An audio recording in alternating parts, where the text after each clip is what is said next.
Picture this. 7 days from now, you could feel genuinely different. Not transformed overnight, not magically renewed, but noticeably lighter, quieter. The kind of clean that actually lasts past the first hour of the morning. The kind of freshness that lets you lean towards someone without hesitation, sit close without second-guessing yourself, accept a hug without bracing internally for what they might notice. That matters more than most people will ever say out loud. And the fact that you're here, paying attention to this, tells me you already know it does. So before anything else, I want to say something directly to you. If you have been quietly blaming yourself for this, if you've been standing in the shower longer, scrubbing harder, switching soaps every few months, and still noticing the same thing, I want you to stop carrying that. Right now, this is not a cleanliness failure. It is not a hygiene failure.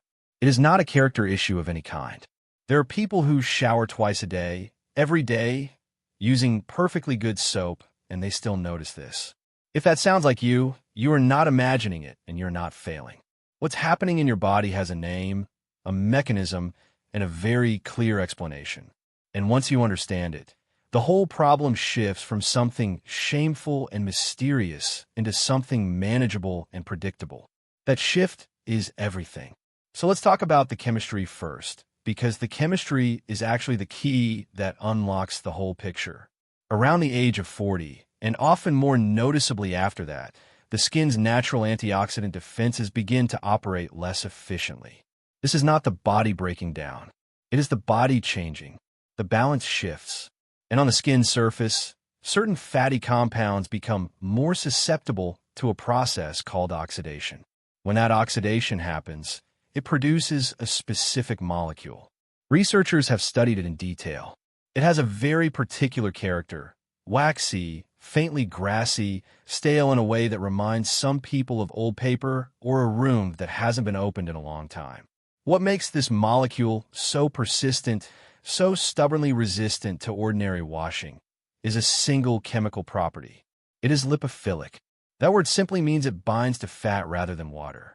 And that one fact explains why so many people feel like they've done everything right and still can't seem to get ahead of the problem. Water, on its own, barely touches it. Standard soap, used in the standard way, often doesn't fully remove it either. Not because the soap is bad, because the molecule doesn't respond to effort the way we expect it to. It responds to chemistry. It clings to oily surfaces, on the skin itself, and, just as importantly, on the fabrics that press against that skin for hours every single day. Your shirt collar, your pillowcase, the towel you use every morning. These surfaces absorb the compound, and then, the next time warmth and body heat activate them, they release it right back. This is the loop. And if you don't break the loop at every point where it runs, it keeps returning. Not because something is wrong with you, because loops, by definition, don't stop on their own. Now let's talk about where on the body this tends to concentrate. Because one of the most important and least discussed pieces of this puzzle is location. This odor does not distribute evenly across the body. It gathers in specific zones. And those zones are almost always the ones that are hardest to clean thoroughly without deliberate effort. The upper back is the most significant of these. Think about the anatomy for a moment. It's a wide surface area. It has a relatively high density of oil-producing glands. And for most people, it receives a fraction of the cleaning attention that the front of the body gets. The back of the neck carries the same pattern: oil, warmth, and limited accessibility. Behind the ears is another collection point. The scalp line, where hair meets skin. Any natural skin fold where surfaces press together and ventilation is limited. Picture the upper back as a storage area that doesn't get cleared often enough. Not because it's dirty in any dramatic sense, just because it's out of reach, out of sight, and therefore out of the usual routine. Hidden problems are exactly the ones that survive ordinary habits. If your routine doesn't address these specific areas with specific intention, it leaves the source untouched. You clean the surfaces you can see easily. The reservoir keeps quietly doing what reservoirs do. So the first real shift in thinking is this: stop treating your entire body as one uniform surface with one uniform need. The problem zones are different. They deserve different attention. Not more aggression, just more precision. Now, the practical approach. The water temperature you use matters more than most people realize. Hot water feels thorough. It feels like it's doing a better job. But hot water strips the skin of its protective lipid barrier. And when that barrier is compromised, the skin's response is often to produce more oil to compensate. More oil means more substrate for oxidation, which means the cycle gets louder, not quieter. Warm water does the job. Not cold, not scalding warm. The goal is clean skin, not stressed skin. That distinction sounds minor. It is not minor at all. The cleanser you choose also plays a real role. Some body wash formulas contain botanical extracts, things like certain bark-derived compounds rich in tannins, or green tea extracts, or citrus-derived components that have a documented ability to help bind and lift the specific type of odor compound we're talking about. This isn't marketing language. These ingredients interact with the chemistry of the problem in ways that a basic fragrance, soap, simply doesn't. No single product is a miracle, but some products are better matched to this particular chemistry than others, and recognizing that difference is worth the attention. Now here is the piece that changes things for a lot of people when they finally understand it. The tool that makes the biggest single difference in actually reaching the reservoir zones is something simple and inexpensive, a long-handled body brush. Not a harsh scrubbing pad, not anything abrasive. Just a brush with a handle long enough to let you reach your upper back, the back of your neck, the areas behind your ears, and your hairline with real coverage and real intention. Many people have been washing well. They simply haven't been reaching. And reaching is the entire difference between cleaning a surface and leaving a reservoir in place. When you use the brush, use slow, deliberate circular motions over the problem zones. Give it 1 to 2 minutes. Not forceful. You're not trying to sand anything away. You're trying to loosen a film that binds to oil, and you do that with coverage and consistency, not pressure.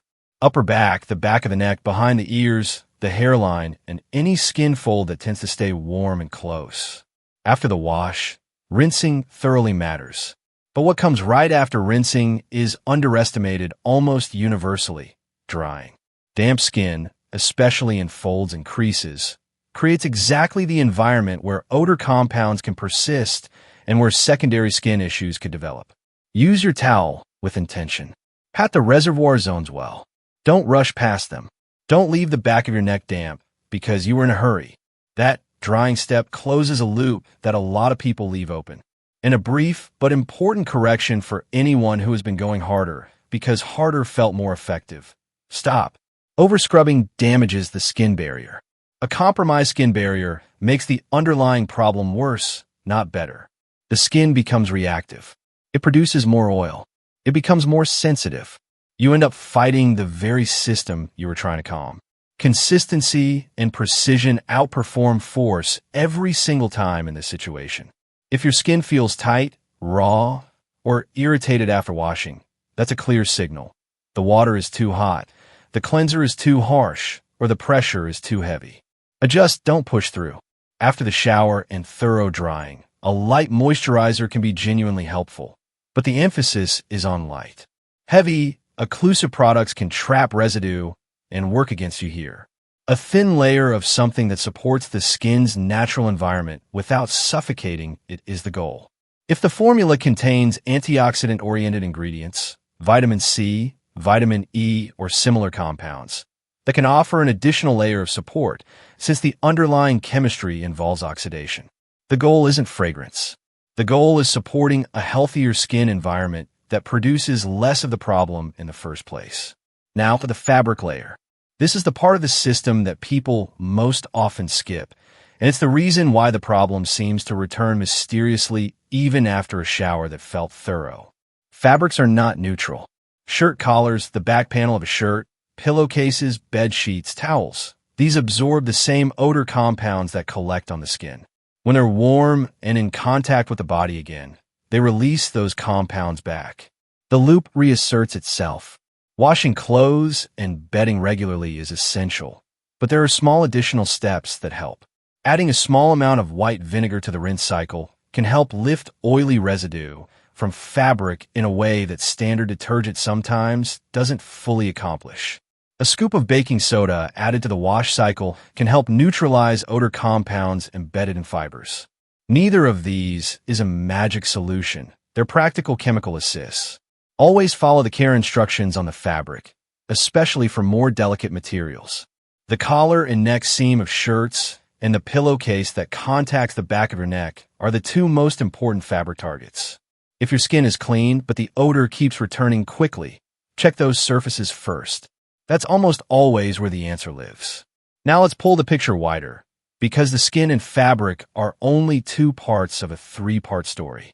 The third part is the internal environment. What's happening inside the body that contributes to the rate of oxidation on the skin surface. Dietary choices influence this more than most people expect. A consistent intake of antioxidant-rich foods gives the body more resources to defend against the oxidation process at the root of the odor chemistry. Berries, blueberries, strawberries, raspberries are among the most concentrated sources. Leafy greens, brightly colored vegetables, green tea, consumed regularly, provides a meaningful antioxidant input. This is not about radical dietary transformation. It's about making the background chemistry friendlier day by day, so the terrain that produces the problem becomes gradually less fertile ground. What you eat doesn't need to dominate the result on its own. But over time, a diet that supports your body's antioxidant capacity quietly shifts the baseline in the right direction.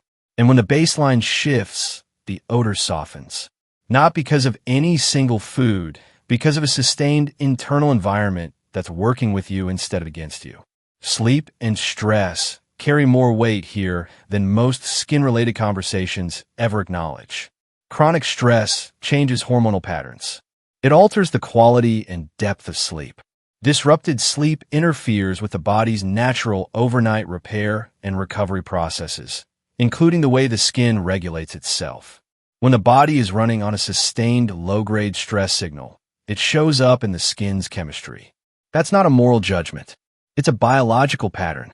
Prioritizing sleep consistency, not perfection, just regularity, makes a real difference over time.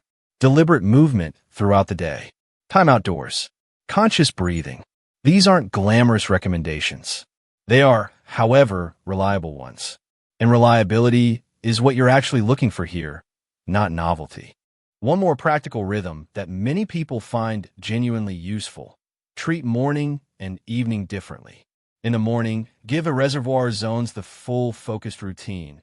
Warm water, cleanser, brush, slow circles, thorough dry.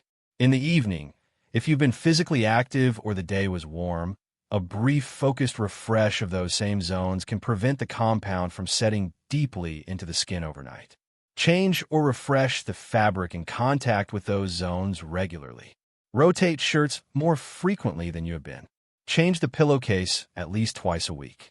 That simple rhythm, maintained consistently, breaks the loop at multiple points simultaneously. It's worth saying plainly, fragrance is not a solution here. Layering a strong scent over an odor doesn't neutralize it chemically. It compounds it. The result is often worse than either element alone, and it's most noticeable at exactly the moments you care most about, when you're close to someone, in a warm room, wearing a jacket that's been hanging in a warmer space. The real goal isn't to smell like a product. The goal is to smell like nothing, clean, neutral, calm. That is actually more reassuring to the people around you than any fragrance, and it's far more sustainable. If at any point the odor pattern changes suddenly, not the gradual shift associated with aging, but a sharp, rapid change, pay attention to that. Particularly if it's accompanied by anything else unusual. Skin changes, persistent fatigue, unexplained weight changes, or other symptoms that don't fit the ordinary picture. Sudden changes can deserve a medical conversation.